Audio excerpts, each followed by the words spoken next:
New Mexico میں مسلم نوجوانوں کی ٹارگٹ کلنگ، امریکی ریاست نیو میکسیکو میں مسلم کمیونٹی خوف میں مبتلا ہو گئی۔ دیکھیے یہ رپورٹ۔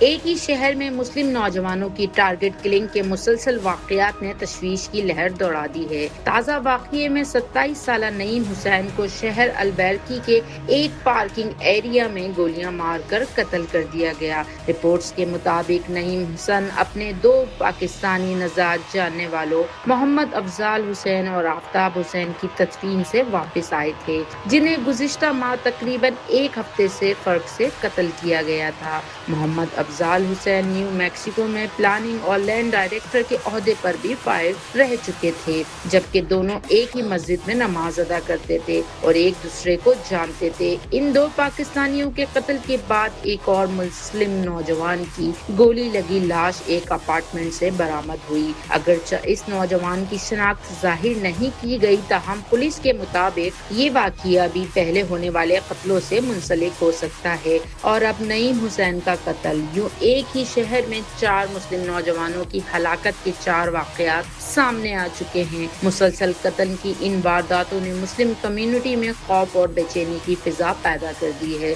جبکہ ان واقعات کے پس پردہ اصل محرکات اور ممکنہ قاتلوں کی تلاش بھی اہم سوال بن گئی ہے۔ اب دیکھنا یہ ہے کہ امریکی حکام ان واقعات کی تحقیقات میں کیا پیش رفت کرتے ہیں، اور کیا ان مسلسل قتلوں کے درمیان کوئی واضح تعلق سامنے آتا ہے۔ نیو میکسیکو میں مسلم نوجوانوں کی ٹارگٹ کلنگ کا یہ سلسلہ آخر کہاں جا کر رکے گا؟